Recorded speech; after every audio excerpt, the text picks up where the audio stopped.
BC Residential Tenancy Branch presents an information video on manufactured home park tenancies. Manufactured home park tenancies are different than residential tenancies because they are based on the rental of the site, not the home. The tenant owns their home and rents the land it sits on. Because of that, there's important information that parties involved in manufactured home park tenancies should know. A landlord for a manufactured home park tenancy can be the owner of the park, the owner's agent, or the owner's successor. And the tenant is the person who pays rent in exchange for the right to use the site and common areas in the park. A manufactured home park tenancy agreement must include a term that details the boundaries of the site measured from a fixed point of reference. Manufactured home park landlords cannot ask for a security or pet damage deposit from manufactured home park tenants. That means there is no obligation to complete a condition inspection of the site. A landlord can request that a tenant provide moving insurance or a bond as a security against damage caused as a result of moving the home to or from the site. The Manufactured Home Park Tenancy Act does not set amounts for insurance.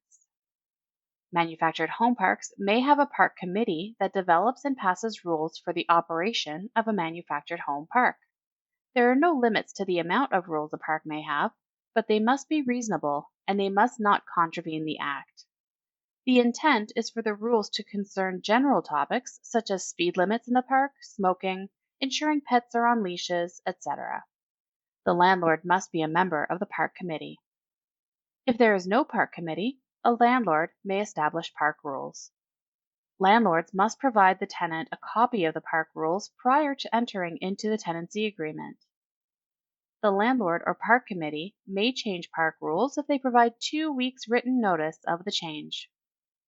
If the time comes to sell a manufactured home, the tenant, who is the owner of the home, must get advanced permission from the landlord to assign the site to a new tenant, the purchaser of the home. This is called an assignment. In an assignment, the assignee becomes the tenant. The previous tenant has no further responsibility. The new tenant takes over the tenancy from the old tenant, and the terms of the tenancy agreement cannot be changed without the agreement of both the landlord and the new tenant.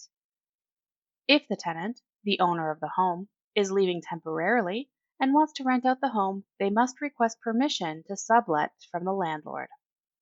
The new person occupying the home is called the subtenant, and they become a tenant to the owner of the home. Because the new tenant is renting the home and not the site, this new agreement is under the jurisdiction of the Residential Tenancy Act. If it is written in tenancy agreement, the landlord may prohibit a tenant from subletting. When a tenant would like to assign or sublet, they must make a formal request to the landlord using the appropriate form. The landlord has the right to deny a potential assignment or sublet, but only if the rejection is reasonable. Some reasons to deny assignment or sublet may include the person is unlikely to be able to comply with the agreement or park rules, the person intends to use the manufactured home for business purposes, or the landlord cannot gather enough information as they are unable to contact references. The website has more information on assigning and subletting. The landlord must respond in writing to a request to assign or sublet. If the landlord does not respond to the tenant's written request within 10 days, the landlord may be considered to have given consent. A landlord and tenant are both responsible for repairs and maintenance. A tenant must make all repairs to the home itself unless it can be proven that the landlord was responsible for any damage, and repair damage to the site or common areas that they, their guests, or pets have caused, even if it's an accident. The landlord must maintain the park to comply with health, safety, and housing standards, repair damages caused by reasonable wear and tear to the site or common areas, and make sure to post emergency contact information in a visible place in the park or provide tenants with that information in writing. Since the tenant owns the home, manufactured home park landlords must not enter into the tenant's home unless there are exceptional circumstances, such as an emergency in the home or suspicion of abandonment. The landlord may enter onto the rental site if they provide proper written notice that includes the date, time, and reasonable purpose of entry, such as property maintenance or repairs. Without written notice or the tenant's consent, the landlord may only enter the site to collect rent, serve notices, or if there's an emergency, an entry is necessary to protect life or property. The landlord may increase the rent once every 12 months using the correct form from the residential tenancy branch. Landlords may increase the rent by the standard allowable increase plus a proportional amount.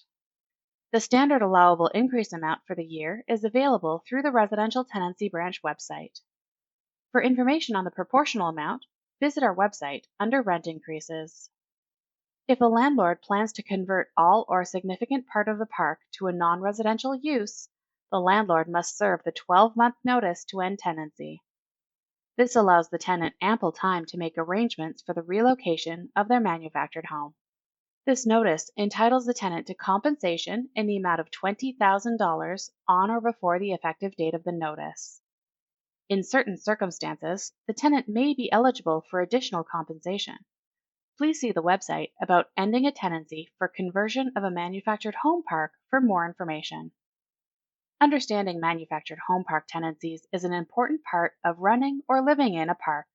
For more information, please visit our website at www.gov.bc.ca/landlord-tenant.